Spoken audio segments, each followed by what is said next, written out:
ప్రాణముతో ఉండబడిన ప్రతి జీవి ప్రాణమును నిలుపుకొనున్నట్లు నీటి కొరకై ఆశపడుతుంది.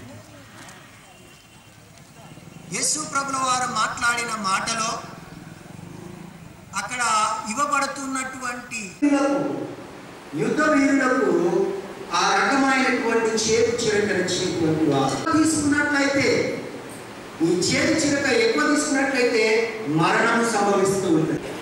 ఇది ఒక ప్రత్యేకమైనటువంటి యాంటీబయాటిక్ గా లేక అనస్థిషియాగా ఈ యొక్క చేతి చిరకను ఇచ్చేటువంటి వారు.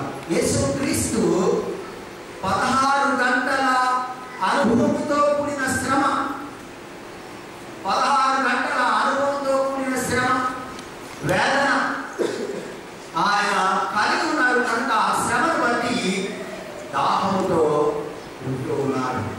ప్రత్యేకించి ఇట్లాగా దావీదు చక్కటి మాట్లాడుతూ ఉన్నారు. దుప్పి నీటి వాగుల కొరకు ఆశపడినట్టు దేవా, నీ కొరకు నా ప్రాణము ఆశపడుతుంది.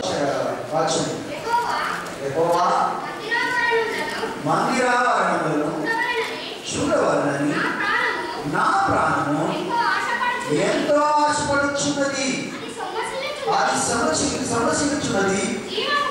జీవము గల దేవుని దర్శించుటకు నా హృదయము నా శరీరము శారీరక దాహం ప్రాణం నింపుకున్నట్లయితే ఆత్మీయ దాహము దేవునితో సత్సంబంధాలు కలిగి ఉండటం కొరకై, దేవునితో అనుబంధాన్ని కలిగి ఉండటం కొరకై, దేవునితో మంచి ఆలోచన కలిగి జీవించడం కొరకై పరితపిస్తున్నట్టు మనం చూస్తూ ఉన్నాం.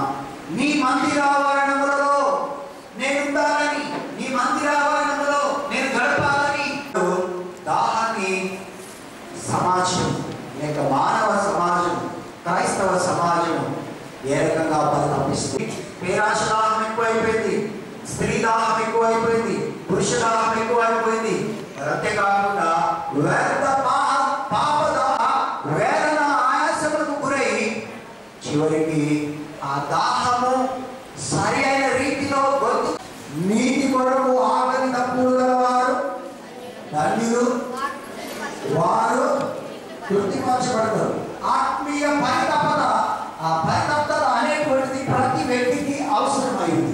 ప్రతి వ్యక్తి జీవితంలో ఆత్మీయ జీవిత అనుభూత్యతను, ఆత్మీయ పరితప్త, ఆత్మీయమైనటువంటి ప్రతి పరిస్థితిని పురుకొట్టుకోవటం, తనను తాను తగ్గించుకొని ఏం చేయమన్నాడు? మీ సిలువ తీసిన భుజం మీద వేయండి, మీ సిలువ తీసిన నెట్టి మీద వేయగలరా ఏమన్నాడు? అని వెంబడించాలనే విషయాన్ని జ్ఞాపకం చేస్తూ ఉన్నాడు. ప్రియ దేవుని బిడ్డలారా, దేవుని సన్నిధానంలో పని తప్పించేటువంటి దాహమును కలిగి ఉండాలి. ఆత్మీయ జీవిత విధానాన్ని కలిగి ఉండటానికి, భక్తియుతమైనటువంటి సరళి కలిగి ఉండటానికి ఇష్టపడాలి. లోకాశలు నిన్ను మరణానికి అప్పచెప్తూ ఉంటాయి. లోకాశలు నిన్ను ఈ లోకంలో పాతిపెట్టడానికి నీకు సహకరిస్తూ ఉంటాయి. మానవ సత్సంబంధాలు లేక మానవ విలువలను, నైతిక విలువలను చంపేస్తూ ఉంటాయి ఈ లోక దాహము. చూడండి, ధనదాహము కలిగినటువంటి వ్యక్తి తన తోబుట్టు అని చూడడు, తన కుటుంబ సభ్యులని చూడడు, తన స్నేహితులని చూడడు, తన యొక్క పొరుగువాడని చూడడు, ఏమీ చూడడు. తనకు కావలసినది ధనమే. 4వ అధ్యాయంలో చక్కటి ఆలోచన సరళిని కలిగినటువంటి ఒక స్త్రీని చూస్తూ ఉన్నాం. అమ్మా, యాకోబు గారి దగ్గర సమరయ స్త్రీ నీటిని చేరుకుంటుంది.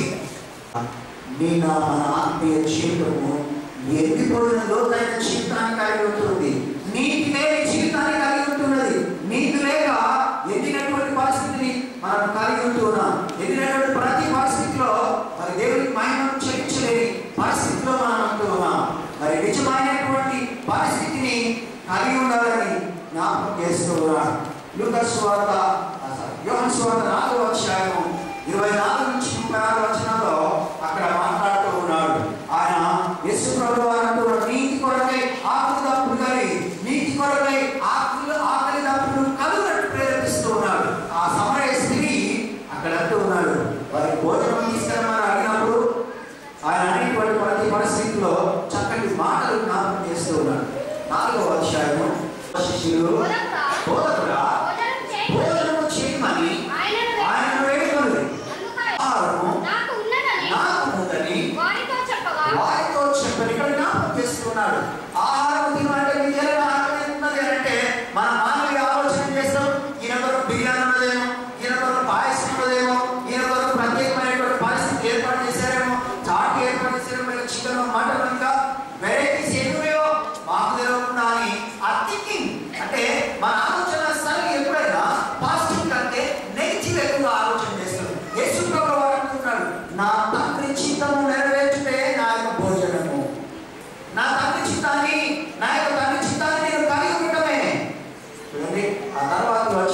34వ వచనం.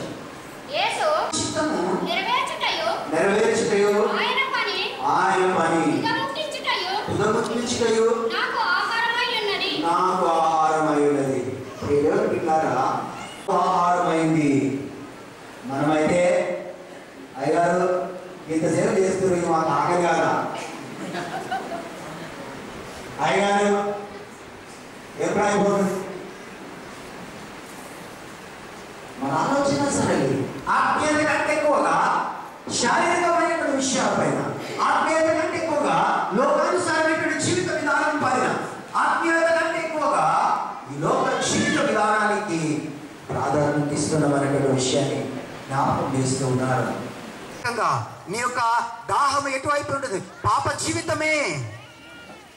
వ్యసనపరుడుగా నీ కొరకు రక్తం కారుస్తూ ఉన్నాడు. నీ కొరకై నువ్వు దాహం కొనకూడదని, నువ్వు లోకాశల వైపు మళ్ళకూడదని ఆయన నీ లోకాశలన్నిటినీ సిలువ పైన మోస్తూ ఉన్నాడు. నీ దాహంలో ఏ రకమైనటువంటి ఆలోచన కలిగిన ఒకరోజు ఒక యవనస్తుడు ఆ దినచర్యలో ప్రయాణం కొనసాగిస్తూ ఉన్నాడు.